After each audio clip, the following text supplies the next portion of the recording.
Greetings. My name is Traveller. Well, that's not my real name, of course. In fact, I am one of many, a member of an underground group of whistleblowers determined to reveal the angry and ugly truth about the shadowy organisation we all once worked for. In fact, I'm the third incarnation of the Traveller name, attempting to carry on the heroic example set by my two predecessors.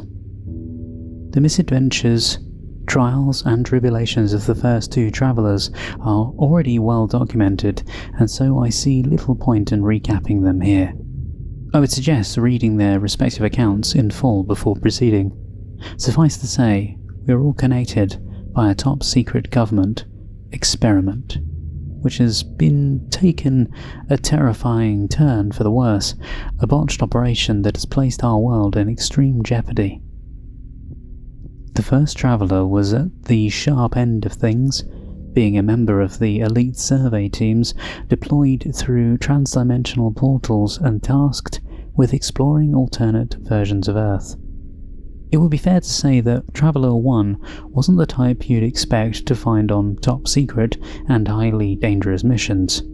I understand his background was in academia, and he certainly didn't have any military experience. Nevertheless, this man went to hell and back and survived those disastrous missions, all of which resulted in multiple casualties.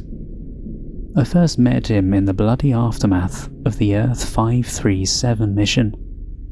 As you'll recall, this was the occasion when an alien automated drone followed the team back through the portal and laid waste to our control room, killing 12 personnel and destroying equipment worth millions. I was a part of the security detail on that fateful day, but luckily wasn't on duty in the control room, otherwise I wouldn't be here to tell my tale. By the time I arrived at Ground Zero, it was all over, but I was left to deal with bloody carnage and inevitable repercussions, being a member of the team that debriefed Traveller 1. I'll admit to being astonished by his account and impressed by his resilience. I remember how angry I felt when I heard he'd gone rogue and was telling his stories to the world. Back then I was still a company man, and so regarded the whistleblower as a traitor. As you've probably guessed, my views have changed somewhat since that time. And then there was Traveller 2, the second individual to take up the mantle and tell his story.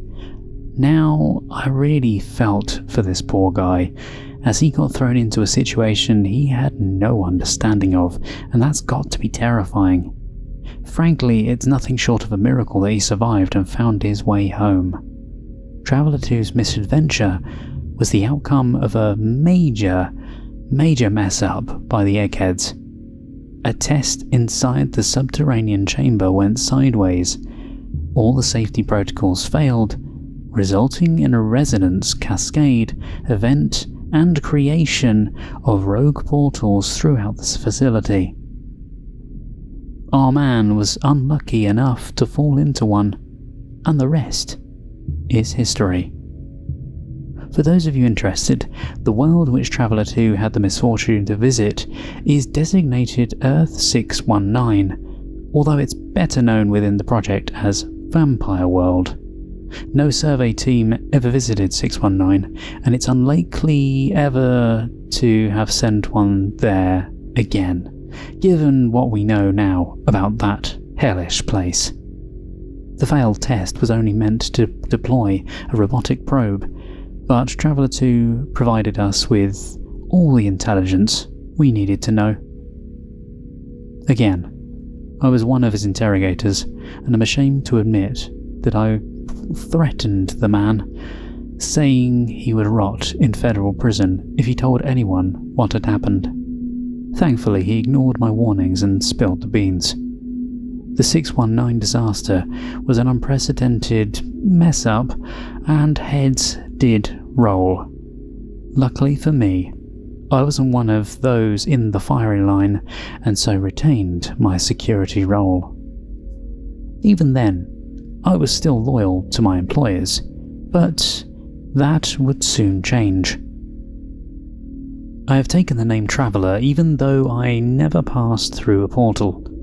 I haven't travelled to alternate worlds, but I have come face to face with some of the monsters that inhabit them. And so, this is my story. It all began with blood and carnage on one cold winter's night. I remember lying in wait behind the tree line, camouflaged and undercover, waiting for our enemy to arrive. It was a classic ambush scenario set up by seasoned military professionals. It should have been a turkey shoot, but we made the fatal mistake of underestimating our opponents. The commander for that operation was an ex-Special Forces man called Anderson, a hardened veteran with a stone-cold stare and commanding voice. "Remember your place," he told me in no uncertain terms during our pre-mission briefing. "You're a cop, not a soldier, and you haven't been trained for this. Your role is to observe, nothing more. Stay in your bloody lane." And so I did. I was armed with a pistol on that night, but didn't open fire. I trusted Anderson and his men to do their job. We laid in wait for hours, freezing in the cold night air as we watched the road, waiting for the enemy to enter the kill zone. It was miserable and tedious, and I thought the bad guys wouldn't show. I still recall the surge of adrenaline I experienced when I saw them. The 8 darkened figures moving in tight formation along the road, all heavily armed and marching stealthily towards their objective. Anderson silently raised a hand, ordering his men to hold their fire. The tension in that moment was palpable, as our whole mission hung on a knife's edge. And then they saw us, detecting the deadly ambush just too late. One of our targets shouted out a warning to his comrades before opening fire, and suddenly the air was filled with bullets as all hell broke loose. Anderson was right about one thing at least. I was no stranger to violence and death, but I'd never been in combat and so was of no use in this situation, merely staying low and covering my ears in a vain attempt to drown out their heavy gunfire. I saw little of the skirmish that followed, but it was obvious that the operation wasn't going as planned. The soldiers beside me were all firing, but bullets were striking all around us. I saw men fall, cut down by high-velocity rounds. This wasn't meant to happen, and for a terrifying, horrifying moment, I thought we would be overwhelmed, my life ending violently in the trenches. I don't know how long the gun battle went on for. It seemed like an eternity, but was probably only a few minutes. But to my immense relief, the firing dwindled before ceasing altogether, and Anderson called out to his surviving men, ordering them to advance towards the road. I glanced up and saw bodies scattered across the tarmac, our enemies riddled with bullets, and their guns now silent. "Thank God," I swore, thinking the battle was over and we had won. I stood up in the foxhole, but Anderson shouted a rebuke. "Stay down, damn you," he cried. "This is still a combat zone." I was frustrated and annoyed, but nevertheless obeyed the old soldier's order without question. And thank God I did, because a moment later there was an almighty explosion, a flash of intense light that lit up the night, and an intense wave of heat which threw me off my feet. I lay on my back, still in a state of shock, with a sharp ringing in my ears. I don't know how long it was before I managed to get up on my feet and survey the horrific scene before me. A huge crater in the road, strewn with body parts. It was utter carnage, and made me sick to my stomach. The backup team arrived a few minutes later, and the powers that be tried to make sense of the gore and bloodshed. It was some time before we learnt the truth of what had happened. Apparently one of the enemy soldiers had only been wounded by the initial exchange, and had detonated some kind of bomb to wipe out our people. Anderson had walked right into the trap, and what should have been a turkey shoot turned into a massacre. Once the investigators matched the body parts to the victims, they confirmed 19 dead, all 12 members of our mercenary team and 7 enemy troops. 7 enemies, meaning 1 had escaped the net. The killer was at large and had a head start. I knew we needed to find the man, and fast, or the body count would continue to rise. And that's how it started. So you're probably wondering who these enemy soldiers were and why we were so determined to kill them. Well, these 8 were not of this world. They all hailed from an alternate dimension. One that you will already be quite familiar with. They came from Earth 312, a society where sadists and psychopaths rule supreme. Of course, the original traveller was part of the survey team that crossed over to 312, and what followed was a bloody fiasco, as half the team were slaughtered and the survivors barely escaped with their lives. The 312 mission was disastrous for another reason. One of our people, the team's medical attendant, defected and joined the enemy. There's no doubt that this traitor shared his knowledge of TDP technology with his new friends, because soon they developed a portal of their own. We know little about the society on Earth 312, but have learnt more in the months since this bloody incident. On their world, North America is split into a collection of warring nations who've been locked in bloody conflict for decades. And the worst of these warlike states is Sataniago, a land governed and shaped by killers and torturers of the worst kind. The history of this twisted country largely remains a mystery, but the society that's emerged is under the thumb of a death cult dictatorship, combining elements of ritual sacrifice, Spartan-style military training, and a sadistic religion loosely based on Satanism. And as if these evildoers weren't dangerous enough, we unwittingly handed them the secrets of transdimensional travel, allowing their military to launch an assault upon our world. The commando squad they sent was heading towards our facility when we ambushed them.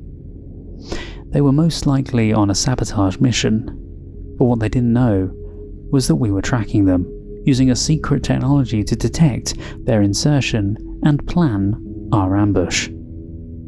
All of them should have died that night, but now a highly trained and extremely dangerous killer was on the loose, and I was assigned the unenviable task of tracking him down.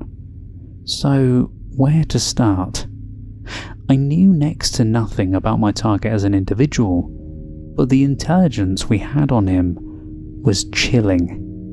These commandos were the cream of the crop from a society where children are indoctrinated and conscripted into a brutal military training regime that erases virtually all traces of humanity, producing ruthless killers. Our target would have undertaken extensive survival training and be experienced in operating deep behind enemy lines. We had no leads or clues, and so could only wait until the bodies started to pile up. I received the first call 2 days after the botched ambush. It was late at night and I was at home, but awake. I don't sleep too well these days, not after all I've seen. I picked up the phone and heard my partner's voice on the other end. That was Lisa, a 20-year veteran detective who'd been working on many murder cases in a major US city. I can't reveal any further details about her, but I trusted Lisa with my life. I recall how she sounded during that first call, her voice tired and monotone as she tried to hide her emotions. "We got a hit," she explained. "2 dead by the roadside." There was a pause, and a deep sigh before she spoke her next words. "The victims are both cops." I swore as the anger rose from the pit of my stomach. "Where?" I inquired. She gave me a location, and 2 minutes later, I was on my way. The murder scene was a darkened back road on the outskirts of town. My first guess was a traffic stop gone bad, and this was later confirmed by the dashcam footage. The local cops had cordoned off the area while our investigators moved in to search for evidence. The first victim had been shot through the head at close range, his body lying motionless in the middle of the road, and his brains across the tarmac. The second officer was struck by a barrage of bullets that had shattered the windscreen of their patrol car, cutting him into shreds. "Poor guy never stood a chance," said Lisa as we examined the bodies. She shook her head in disgust, and I noted the barely contained rage behind her eyes. "Yeah," I agreed, without elaborating. We both knew the truth. The local police had received the bare minimum of information about our target. They had no idea how dangerous the man was, and so were basically sitting ducks. "What about the shooter's car?" I asked. "Can we track it?" Lisa shook her head again. "He abandoned it 2 miles down the road. Looks like he proceeded on foot from there." I nodded in resignation. "So, what now?" I asked fearfully. "They're placing a curfew on the town and setting up checkpoints all major roads. There's nowhere for him to go." She turned to face me, and I noted the look of steely determination as she spoke. "We're going to get him." "Yeah, we'll get him," I agreed, although I feared how many more would have to die before we took this monster down. We didn't have to wait for long, until the next massacre, less than 24 hours in fact. I had felt a terrible foreboding as my shaking hand reached out to lift the phone. Lisa's voice was strained and emotional as she communicated the details. He struck again. 4 victims in a residential building.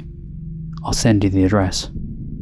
I've got to warn you, it's a bad one." After that, she abruptly hung up the call, leaving me to ponder what kind of hell this monster had left in his wake. I arrived half an hour later to what, on the surface at least, appeared to be a perfectly normal suburban street, complete with neat lawns and white picket fences.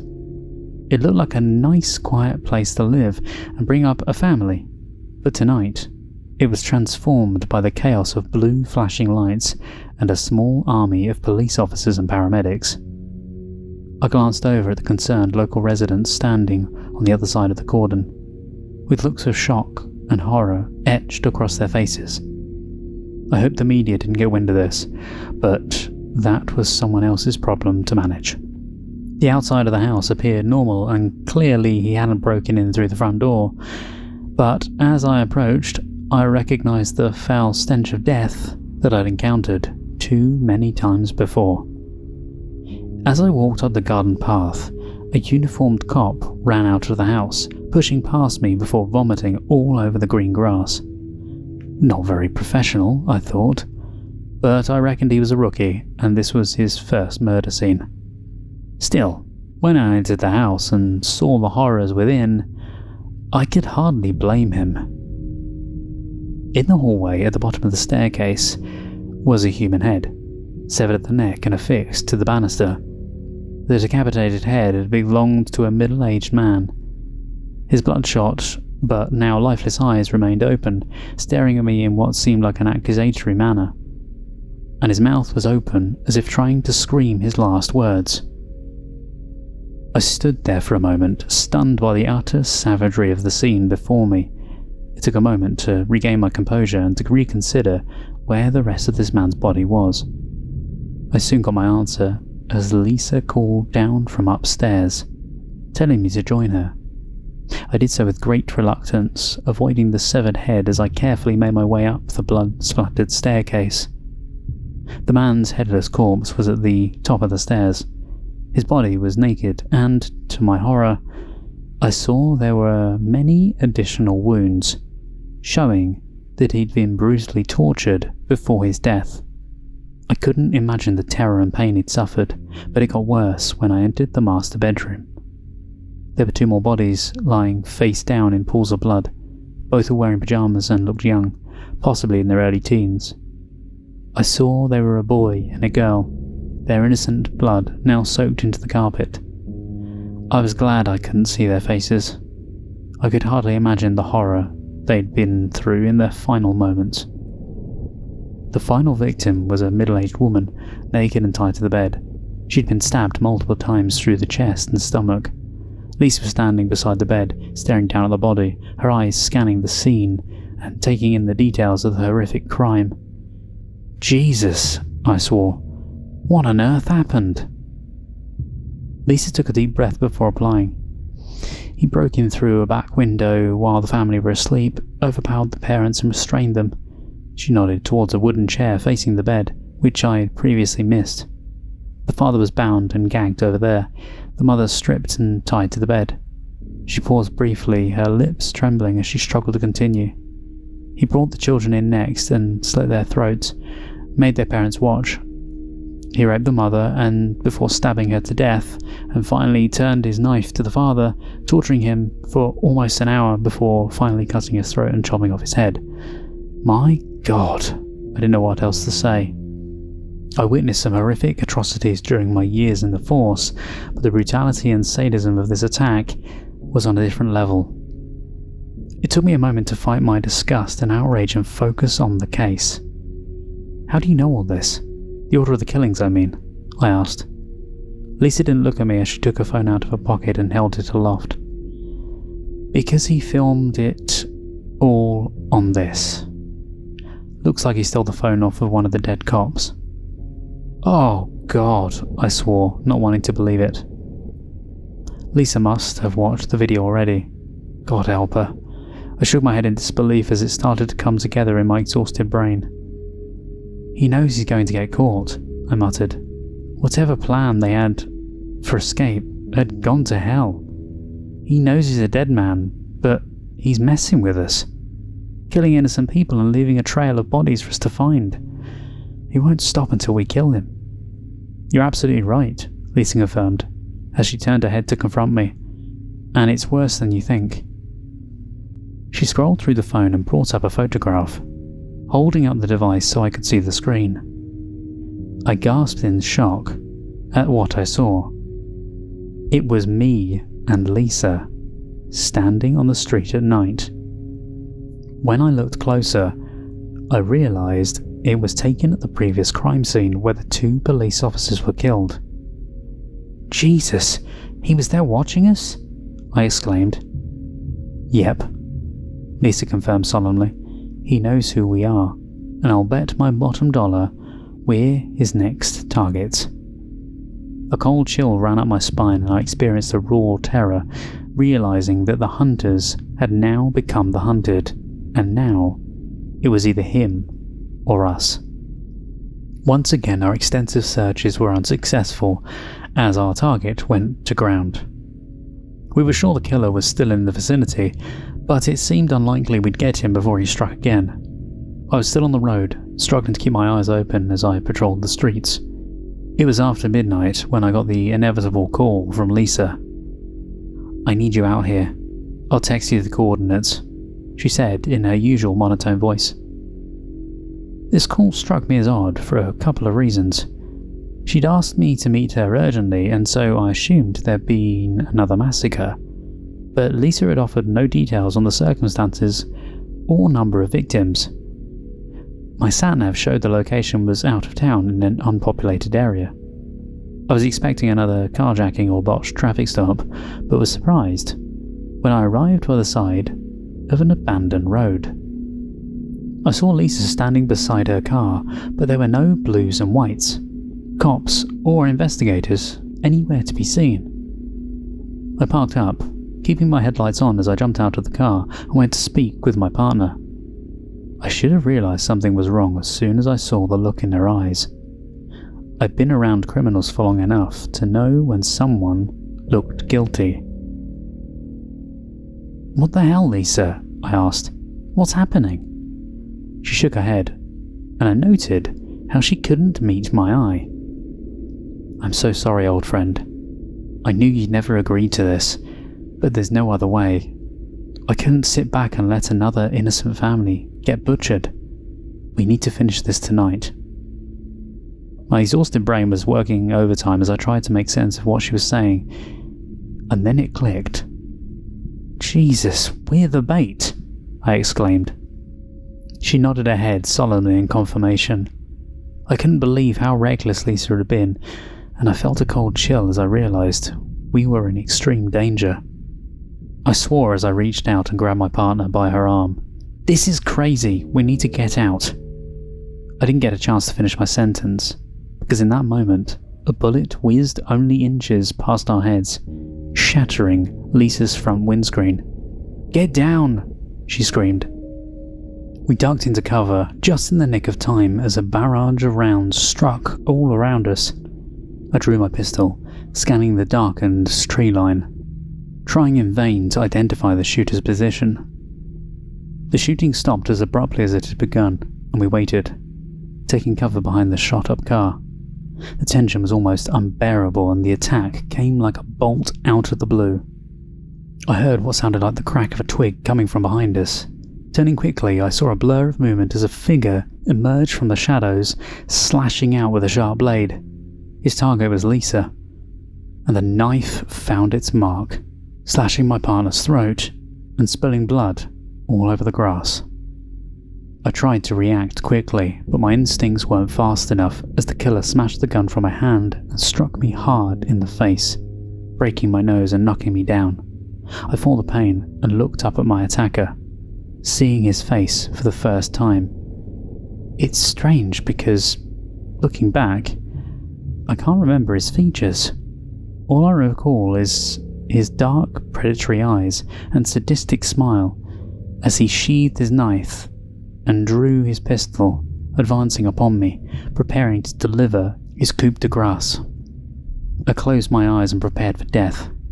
A shot rang out, but I felt no pain. Opening my eyes, I saw my attacker's face screw up in pain as a bullet tore into his back. To my astonishment, I saw my dying partner Lisa, blood pouring from her cut throat, her face a deadly shade of pale as she lay dying on the ground. She'd used her last ounce of strength to lift her gun and fire. The killer swore as he turned away from me, and I realised this was my last chance. I reached out and grabbed my pistol, aiming upwards at his torso and firing. Boom, boom, boom. 3 shots, all hitting him in the chest. I saw him fall, but didn't want to leave it to chance. Pulling myself up, I stood over the target and kept shooting, emptying my entire clip into his limp body. My hand was still shaking after I heard the empty click. It was only then that I remembered Lisa and ran to her side, taking her hand and calling her name. But it was already too late. Her skin was ice cold and her eyes had closed for the last time. I gently laid her down and then looked up to the night sky, crying out in pain as the grief overcame me. What followed was a clean-up operation like none other. If my employers are good at one thing, it is covering up their mistakes. And this operation was no exception. They never acknowledged the deaths of our people and the spate of murders carried out by a serial killer from another dimension. How could they? The deaths were written up under various causes and the media were kept out of it. The anonymous killer and his comrades from Earth 312 had never officially existed, and so the remains were cremated and disposed of without ceremony. As for me, I was expected to return to duty after a brief hiatus, but I couldn't go back to doing that job. I could no longer be a government stooge or continue to cover up their deadly mistakes. And so, I've joined the growing posse of whistleblowers taking on the Traveller name. Others will follow, and together we will stop this evil. Our strength is the truth, and we will win this battle, no matter what it takes.